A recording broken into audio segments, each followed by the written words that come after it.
교회 안에 많은 성도들이요, 죄에 눌려서 삽니다.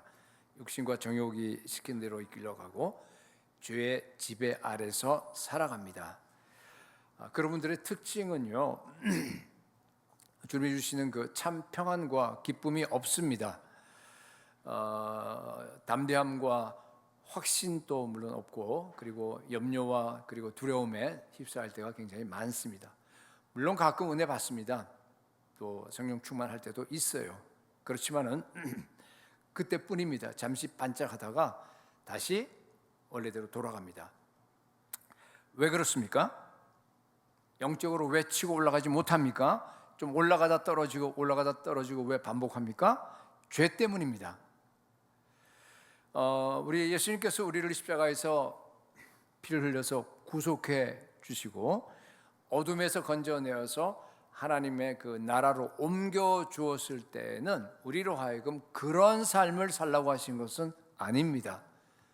날마다 이기는 삶, 날마다 정말 죄를 정복하고 날마다 정말 이렇게 우리로 사랑하신 이로 말미암아 넉넉히 이기는 그런 삶을 살라고 우리 주님께서 우리를 구속해 주셨습니다. 날마다 주님과 동행하면서 하나님의 뜻을 이루는 삶을 살라고 우리를 구원해 주셨습니다. 그런데 왜 패배하는 삶을 삽니까? 그 이유는 죄 때문입니다. 여러분, 그리스도인이 그래서 날마다 해야 하는 가장 중요한 의무가 뭔가 하면 죄 죽이기입니다. 죄 죽이기. 오늘 설교 제목이죠. 우리 청교도 신학자 또 설교자인 존 오웬이 가장 즐겨 쓰던 말입니다. 죄 죽이기라고 하는 책 나와 있는데 여러분 보셨는지 잘 모르겠습니다. 우리 삶의 가장 중요한 기초가 됩니다. 이 기초가 여러분들이 튼튼하지 않으면, 그러니까 날마다 우리가 죄를 죽이는 그러한 것들이 우리 삶에 그대로 습관이 되어 있고 하는 것이 되어 있지 않으면은요, 모든 게 다 무너져 버립니다. 그 기초 위에 우리가 사역을 쌓아 올려야 되고 그 위에 우리가 인격을 쌓아 올려야 됩니다. 그리스도인에게 가장 중요한 거 여러분, 죄 죽이기입니다. 그래서 오늘은요, 이 죄 죽이기에 대한 얘기를 여러분과 이렇게 두 가지로 원리와 실천에 대한 얘기로 이렇게 나눠서 살펴보도록 하겠는데, 제가 이 설교를 해야 되나 굉장히 많이 망설였습니다. 정말 이거 좀 아마 과거 설교와 많이 다를 겁니다. 굉장히 부담이 될 겁니다. 굉장히 딱딱할지도 몰라요. 죄에 대한 얘기는 그렇게 반가운 얘기가 아니잖아요, 전부 다. 그래서 이거 해야 되나 하고 이렇게 항상 망설이다가 복음의 핵심인데 어떡합니까? 성령 하나님께서 이렇게 부담을 주시고, 오늘 또 우리 성찬식 있지 않습니까? 성령 하나님께서 강하게 우리 여러분 설교를 그냥 내가 듣는다 그런 생각하지 마시고, 오늘 여러분 기도하면서 함께 이 설교에 참여한다는 마음을 가지고서 함께 말씀을 나눌 수 있는 시간 될 수 있기를 축복합니다. 자, 첫 번째 죄 죽이기의 원리입니다. 우리 본문에 보면요, 죄에 대해서 승리하는, 이길 수 있는 그 원리가 나와 있습니다. 우리 함께 읽어볼까요? 다시 한번 우리 본문 아까 읽었는데 다 같이 시작.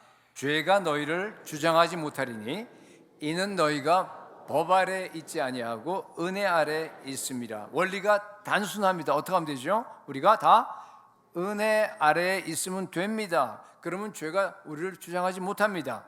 예수 믿고 나서 우리가 처할 수 있는 상태가 딱 두 가지입니다. 하나는 은혜 아래에 있느냐, 또 하나는 죄 아래에 있느냐입니다.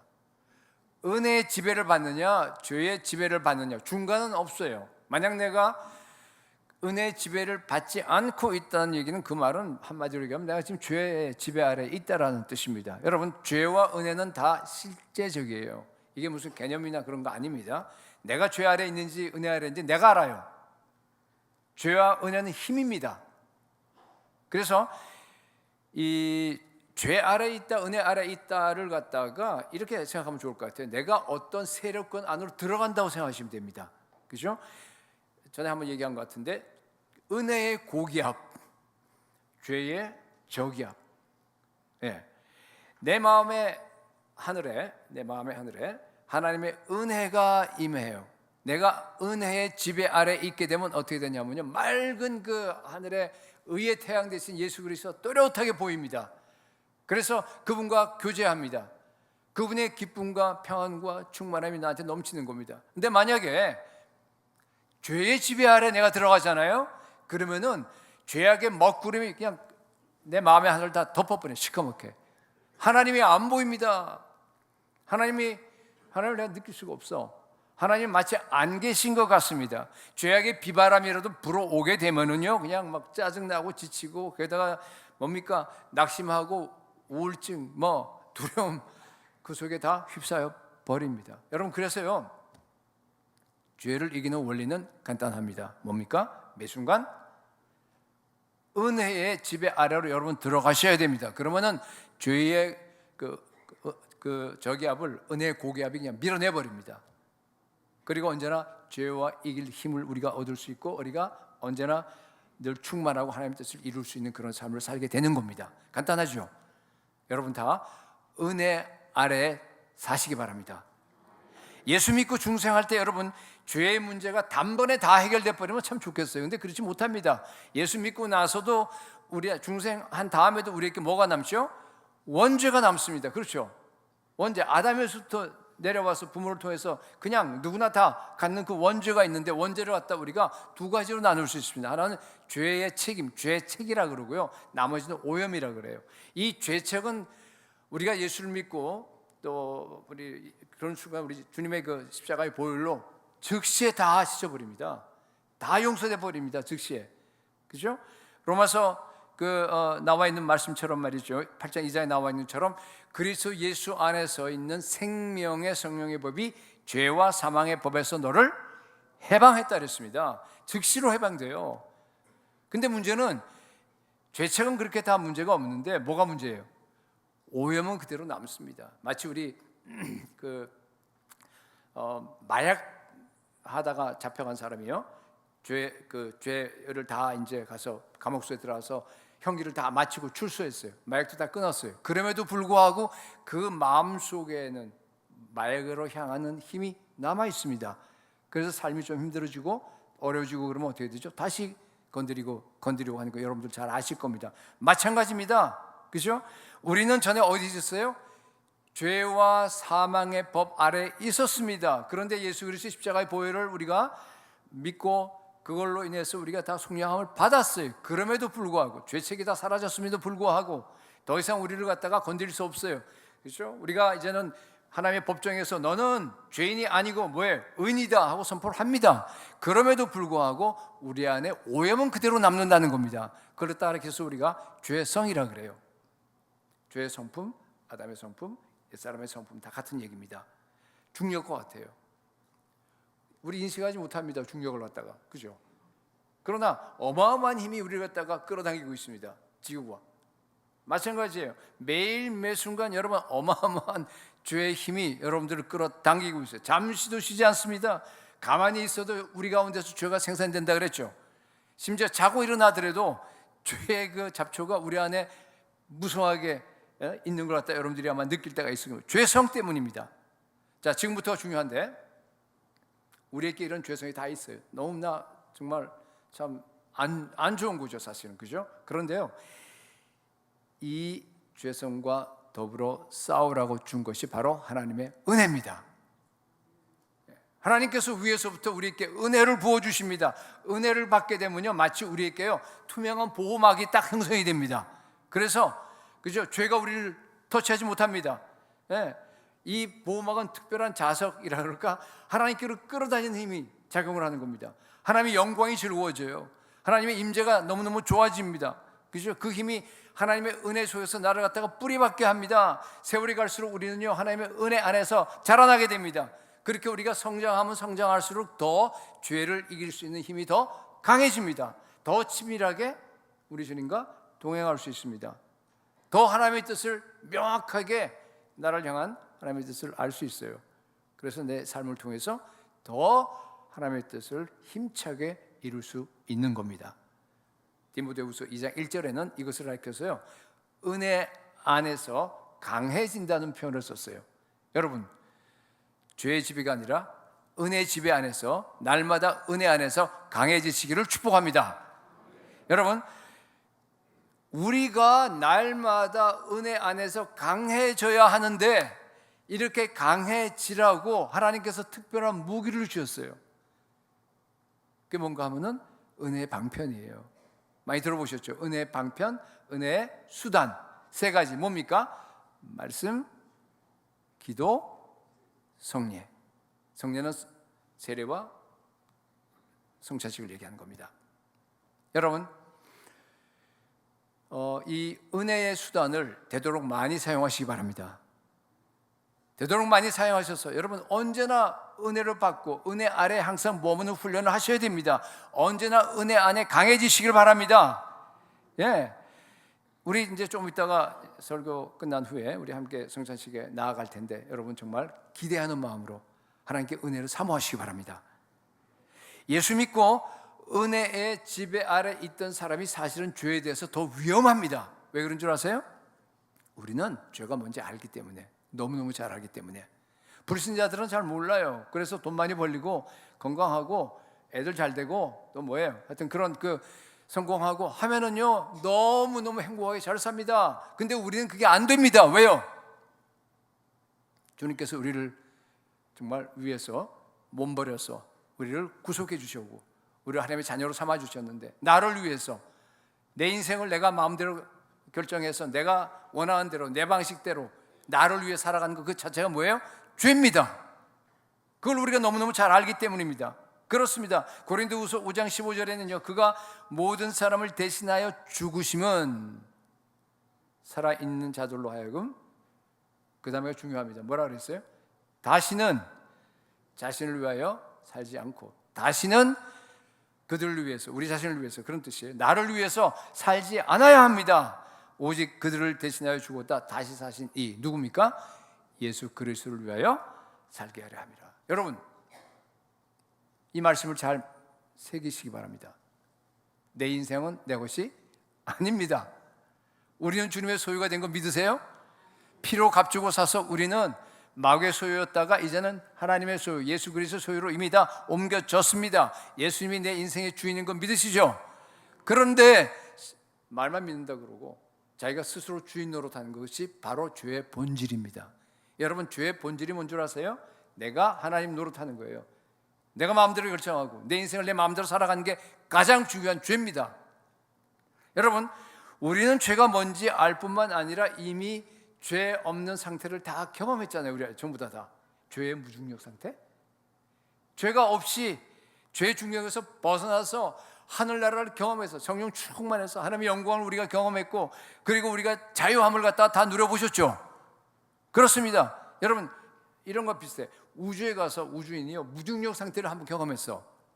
그 다음에 이제 우주선이 다시 와서 내려와서 우주복 벗고 딱 지구에 서는 순간 그 느낌이 어떻겠어요?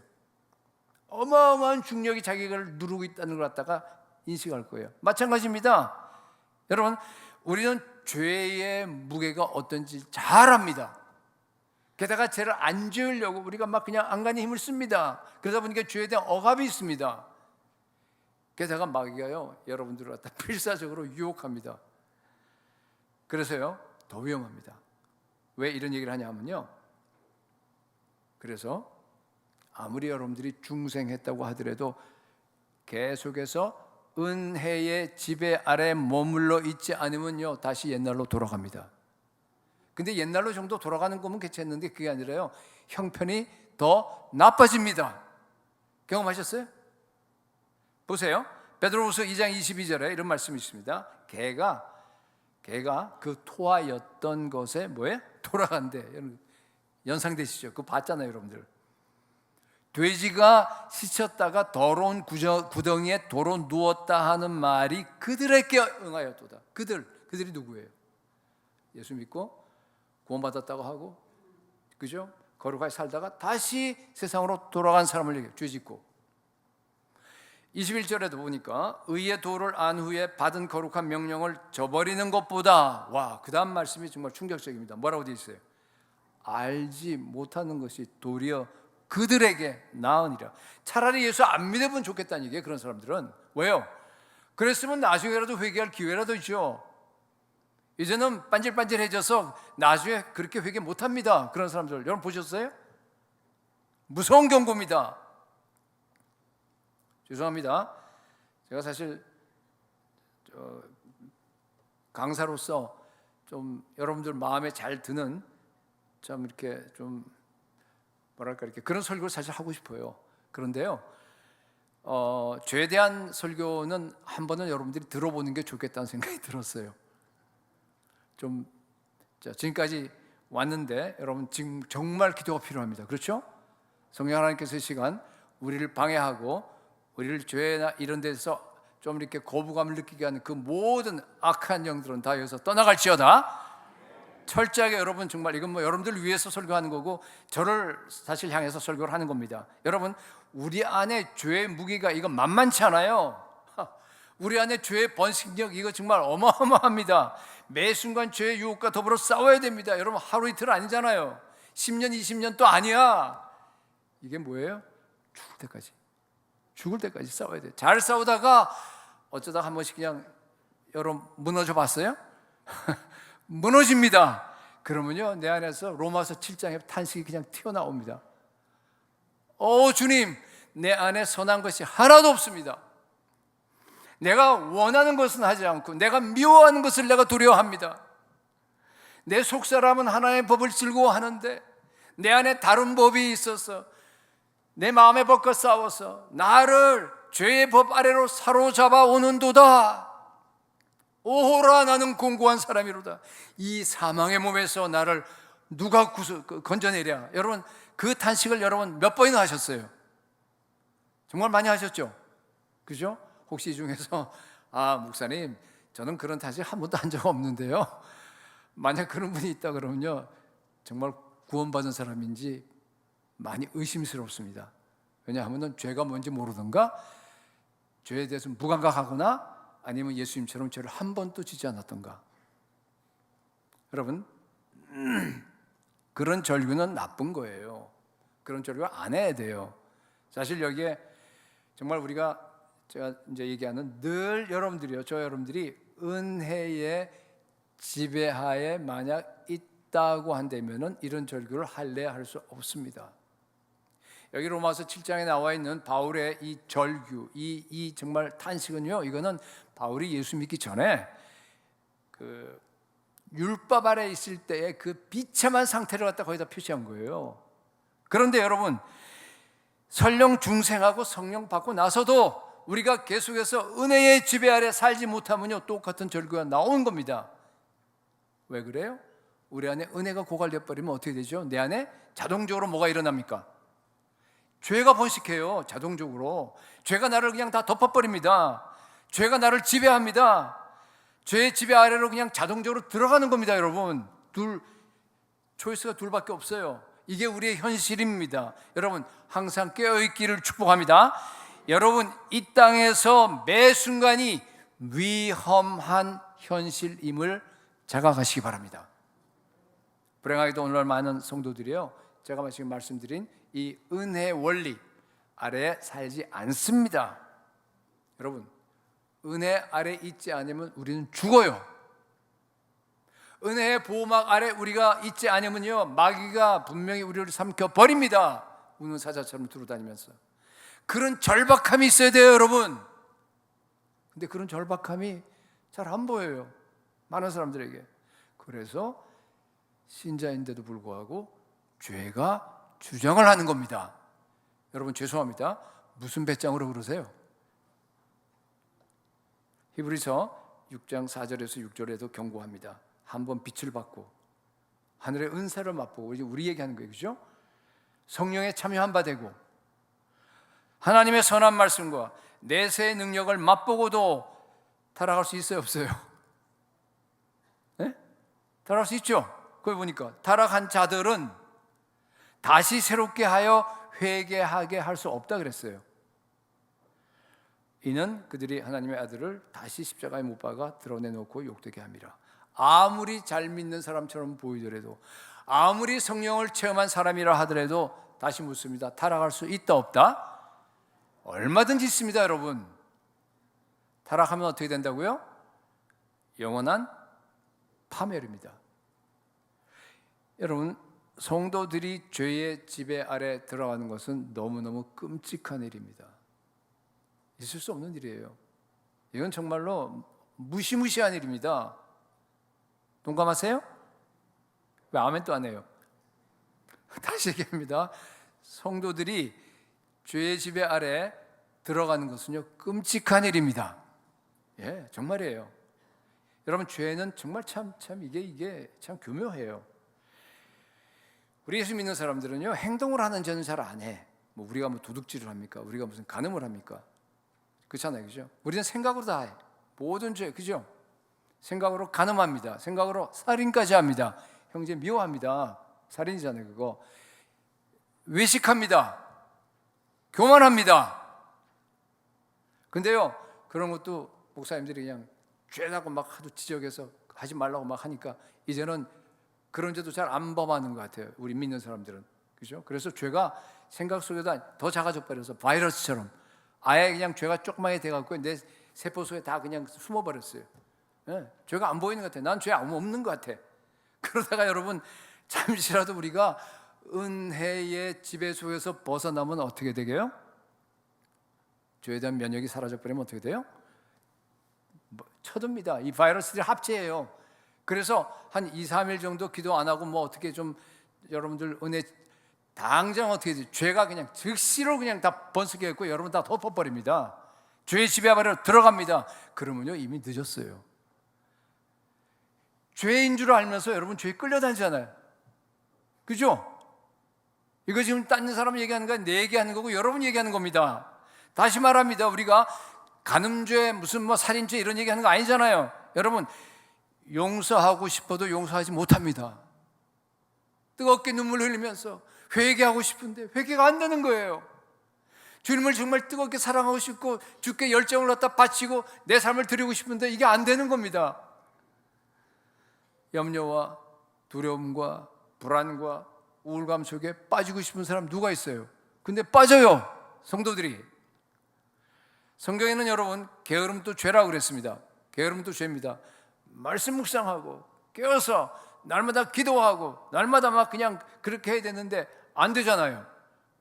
그 해야 되는 거 다 알지만 안 됩니다. 그죠? 언젠가 되겠지. 천만에. 여러분, 점점 더 여러분들이 죄의 지배 안으로 더 깊이 들어가고 있습니다. 죄는 힘입니다. 하루 만약 기도 안 하죠, 여러분들이. 그러면요, 기도 안 한 만큼 죄의 힘이 여러분 안에서 강해집니다. 죄가 잡아당기는 힘이 더 세집니다. 나중에는요, 할 수 없어 끌려다녀요. 내가 원하는 것은 하지 아니하고 내가 원치 않는, 미워하는 걸 갖다 여러분이 하게 됩니다. 여기에 있는 많은 분들이 혹시 죄의 지배하에 있는지 잘 모르겠습니다. 여러분, 주일날 예배 드리는 것만으로 절대로 벗어날 수 없습니다. 지금부터라도 여러분을 사랑하는 마음으로 여러분께 말씀드립니다. 피나는 경건의 훈련을 하시기 바랍니다. 예. 아마 뭐 설교를 더 하게 될지 안 할지 모르긴 하지만 제가 여러분들께 마지막으로 드리는 건 뭔가 하면요, 제가 여러 번 말씀드렸는데요, 우리 그리스도인들에게 시간의 11조는 필수입니다. 여러분, 아무리 바쁘시더라도 하루에 1시간은요 다 모든 걸 제껴놓고 집중해서 하나님께 기도하셔야 됩니다. 1시간 이상. 1시간은 또 말씀 묵상 하셔야 됩니다. 24시간이나 주셨는데 시간의 11조를 왜 안 합니까? 그리스도인에게 필수임을 믿으시기 바랍니다. 결단하시기 바랍니다. 로마서 8장 13절, 너희가 육신대로 살면 반드시 죽을 것이로되. 와, 여러분, 우리가 육신대로 살면 육신의 정욕에 이끌려서 죄의 지배 아래서 육신이 원하는 대로 내가 중심이 돼서, 그죠? 나를 드러내는 그런 삶을 살면 어떻게 된다고요? 반드시 죽어요. 죽는다는 얘기는 여기는 뭔가 하면은 영원한 멸망을 얘기하는 게 지옥 간다는 뜻이에요. 그리스도인들에게 하는 얘기입니다. 그러나 영으로서 몸의 행실을 죽이면 살아요. 그죠? 성령 충만해서 죄를 죽이고 세상을 죽이고 나의 옛 자아를 죽이고 날마다 그런 성령을 따라서 순종하는 삶을 살면 천국 간다, 그런 뜻입니다. 여러분, 그리스도인은요 날마다 성령 안에서 아까 얘기한 몸의 행실을 죽이는 사람임을 믿으시기 바랍니다. 그리스도인은 날마다 육신의 소욕, 내 자아를 갖다가 죽이는 사람입니다. 그런 사람이 구원받는 사람들이에요. 그래서 다음 14절에 보면 명확합니다. 보세요. 무릇 하나님의 영으로 인도함을 받는 사람은 곧 하나님의 아들이라 그랬습니다. 여러분, 내가 하나님의 자녀, 아들인지 딸인지 자녀인지 아닌지를 갖다가 분간할 수 있는 아주 좋은 그 방법이 바로 지금 방금 읽은 그 말씀이에요. 어떻게 분간할 수 있어요? 나는 10년 전에 예수 영접하고 영접기도 그다음에 한 번도 주일 빼지 않고 나와서 예배 드렸다. 천만에 그걸로 알 수 없습니다. 뭘로 알 수 있어요? 네? 무릇 하나님의 영으로 인도함을 받느냐 아니냐를 갖고 알 수 있습니다. 여러분, 성령의 음성을 매 순간 들으세요? 성령의 음성을 매 순간 들으세요? 아무도 아멘 안 해. 그 음성대로 여러분 순종하세요. 인도함이라고 되어 있죠. 이게 성령께서 지시하신 대로 매 순간마다 인도함을 받으세요. 만약 그렇다 그러면요, 여러분 하나님의 자녀입니다. 여기 13절의 표준, 매일 성령의 음성 듣고 순종하고, 여기 그 13절 표준을 보면 뭐라고 되어 있어요? 매 순간 영으로서 뭐예요? 몸의 행실을 어떻게 한다고요? 죽이면 산다 그랬잖아요. 매 순간 여러분 죄 죽이기를 실천하십니까? 그렇다면 여러분은 구원받은 하나님의 자녀예요. 그렇지 않으면요, 중생한 자녀가 아닐 확률이 매우 높습니다. 이것이 바로 제가 말씀드리고 싶은 죄 죽이기의 원리입니다. 죄 죽이기의 원리. 여러분, 이것은요 영혼에 대한 문제입니다. 무슨 돈 몇 푼 벌고 자녀 잘 되고 좀 건강해지고 성공하고 이따위 정말 시시껍질한 것이 아닙니다. 우리의 영혼이 죽느냐 사느냐 문제입니다. 천국과 지옥의 문제입니다. 여러분, 지금 회개하고 돌이키시기 바랍니다. 주님, 이제부터 저는요 무슨 대가를 치러서라도 필사적으로 내가 하나님의 은혜의 지배 아래 내가 있겠습니다. 여러분, 결단하시기 바랍니다. 내가 죄와 더불어서 내가 정말 피 흘리기까지 정말 작정하고 내가 이제부터 싸우겠습니다. 내 안에 있는 습관적인 모든 죄를 다 버리겠습니다. 나는 정말 예수님 닮아서 정말로 깨끗하고 정결하고 사랑스럽고 정말 모든 면에서 다 정말 완전한 하나님의 뜻을 따라서 내가 달려가겠습니다. 여러분, 결단하시기 바랍니다. 날마다 은혜 지배 아래 죄를 이기고 승리하는 삶이 될 수 있기를 축복합니다. 두 번째, 죄를 죽이기 위한, 아까 얘기했듯이 이제 원리를 얘기했으니까 실천만 얘기하겠는데요, 시간이 없어서 간략하게 세 가지 실천에 대한 요지를 여러분들께 전달하겠습니다. 첫째, 나는 죄를 이길 수 있다라고 하는 진리의 확신을 여러분들이 가지셔야 됩니다. 아멘? 나는 죄를 이길 수 있어요. 여러분, 우리는요 죄를 이기도록 만들어진 존재입니다. 정말이에요. 우리 안에 성령을 주셨잖아요. 그 성령께서 은혜의 성령이라고 그러죠. 매 순간 여러분들에게, 저 여러분들에게 은혜를 주십니다. 비록 세상의 물결이 쓰나미처럼 다가와서 우리를 갖다 그냥 넘어뜨리려고 하고 밀려와들어요. 여러분, 우리 안에 계신 이가 세상과 죄와 마귀보다 더 큽니다. 예. 요한일서 4장 4절에 나와 있어요. 자녀들아, 너희는 하나님께 속하였고 또 그들을 이겼나니 이는, 나오죠? 너희 안에 계신 이 예수 그리스도가 세상에 있는 자 마귀보다 크심이라. 요한일서 5장 18절에도 그래요. 하나님께로부터 난 자는 다 범죄하지 아니하는 줄을 우리가 아노라. 하나님께로부터 나신 자가 예수 그리스도죠. 하나님께로 나신 자가 그를 지키시면, 여러분들을 지키시기 때문에 악한 자가 여러분을 만지지도 못합니다. 믿으시기 바랍니다. 이 정도 약속했으면 다 끝난 거 아니에요? 그렇죠? 우리는 비록 악하고 음란한 세상 속에 살아가지만 여러분, 죄를 이길 수 있습니다. 믿으시기 바랍니다. 그리스도인들은 부정적으로 생각하면 안 돼요. 나는 못해요, 나는 부족해요, 나는 약해요. 물론 하나님 앞엔 그렇게 하셔야죠. 그러나 죄와 세상과 마귀 앞엔 그런 하면 안 됩니다. 예. 우리는 할 수 있습니다. 내 안에 예수 그리스도가 계십니다. 내 안에 하나님의 의가 있습니다. 그죠? 우리는 이길 수 있습니다. 내게 능력 주신 자 안에서 내가 모든 것을 할 수 있느니라. 여러분 하나님의 말씀을 정말로 여러분들이 믿는다면요, 우리는 죄를 정복할 수 있음을 믿으시기 바랍니다. 두 번째, 철저하게 성령을 따라서 매 순간 여러분 죄 죽이기를 실천하시기 바랍니다. 너무 중요한 말이에요. 철저하게 성령을 따라서 매 순간 뭐 하라고요? 죄 죽이기를 여러분 실천하시기 바랍니다. 예. 갈라디아서 5장 16절에 보니까 성령을 쫓아 행하라. 그래야만 육체의 욕심을 이루지 아니하리라. 죄를 이기는 유일한 길이 여기 나와 있는데 뭡니까? 성령을 쫓아 행하면 됩니다. 그죠? 다시 강조합니다. 우리 안에 성령님이 계십니다. 성령께서 우리를 인도하십니다. 따라가면 돼요. 얼마나 쉽습니까? 여러분, 성령께서요, 우리가 이길 수 있는 모든 장치를 다 각자에게 해주신 거 아세요?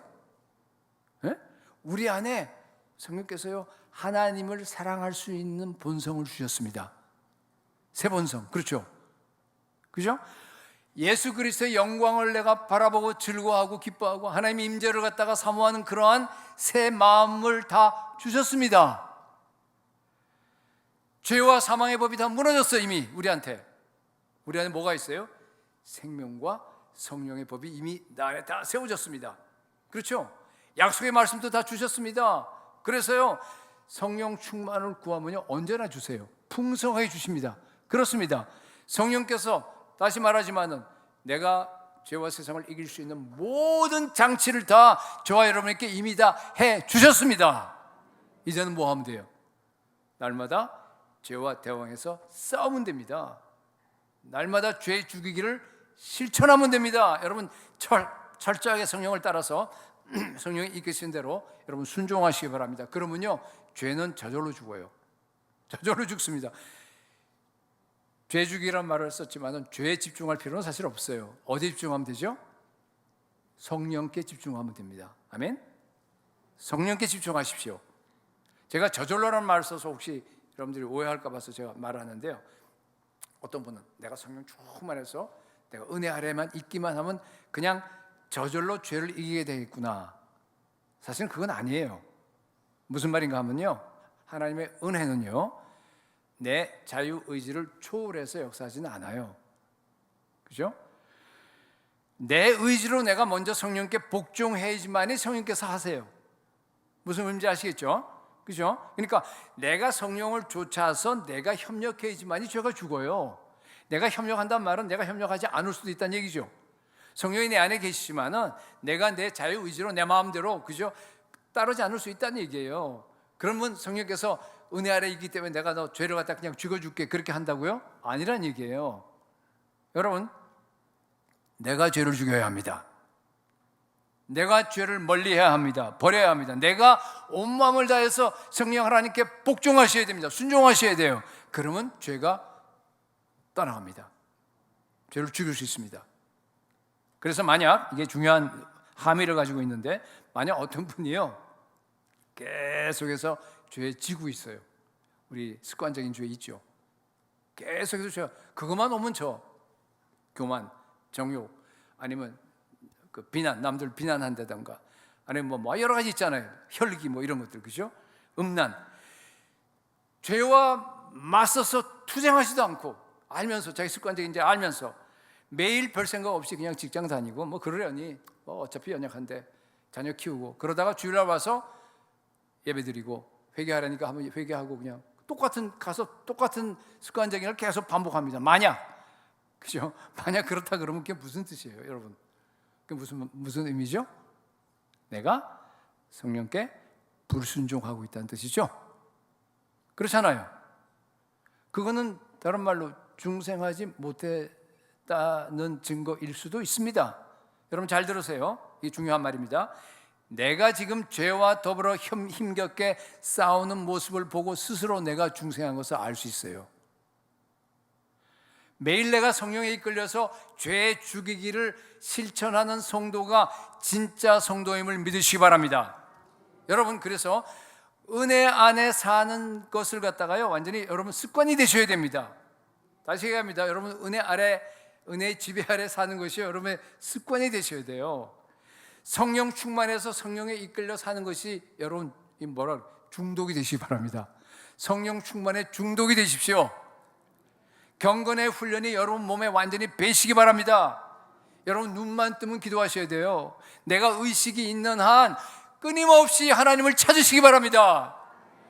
그리고 여러분 아이를 키우다가 무슨 뭐 또 일하고 하다가 조금이라도 시간이 나죠. 좀 그 여유가 생기잖아요. 그러면요 말씀 묵상하시기 바랍니다. 예수 그리스도를 묵상하시기 바랍니다. 그게 바로 뭔가 하면요 여기 나와요. 성령에 이끌리는 삶입니다. 뭐 유튜브 봐봐요. 뭐가 뻔하죠. 뭐 세상에 있는 거 사실 봐야 그럼 뭐 합니까 여러분? 그럼 몇 년이나 써먹을 거예요. 여러분 철저하게 성령을 따라서 매 순간 죄 죽이기를 실천하는 성도들이 될 수 있기를 축복합니다. 마지막 세 번째, 거룩한 비전에, 하나님의 비전에 여러분 사로잡히셔야 됩니다. 하나님께서 우리에게 은혜를 주시고 하나님께서 우리에게 불러주실 때는요 이게 그냥 보통이 아니에요. 무슨 목적이 있습니다. 우리 각자를 향한 하나님의 특별한 그런 이유가 있습니다. 그걸 가리켜서 에베소 1장에는요 뭐라 그러냐면요 부르심의 소망이란 말을 썼어요. 부르심의 소망. 왜 나 같은 죄인을 창세전에 택해 주셨겠어요? 왜 나를 갖다가 사랑해 주셔서 하나님이 나한테 꽂히셔갖고 하나님이 피를 흘리시고 십자가에서 나를 갖다가 속량해 주셨겠어요? 왜 내게 성령을 보내주셨습니까? 왜 내가 죄와 세상을 이길 수 있는 이 어마어마한 성령의 은혜를 우리에게 부어주십니까? 목적이 있기 때문이에요. 무슨 목적입니까? 우리를 하나님의 자녀로 만들어서 그의 영광의 찬송이 되게 하기 위해서입니다. 에베소 1장 12절에 나와 있는 말씀이에요. 우리를 예수 그리스도의 지체 작은 예수로 만들어서 주님의 몸을 완성시키기 위해서입니다. 주님의 몸이 뭔가 하면 교회입니다. 주님의 몸이 그것이 교회가 나중에 뭐가 돼요? 천국이 됩니다. 우리를 통해서 하늘에서 이루어진 그 아름다운 뜻이 이 땅에서도 이루게 하기 위해서 우리를 택해 주셨습니다. 부르심의 소망. 여러분 만약 이 부르심의 소망을 여러분이 정말로 안다 그러면요 거룩한 하나님의 비전에 사로잡히지 않을 수 없습니다. 그러면요 여러분 죄 정복하는 건 쉬운 일이에요. 정말 쉽습니다.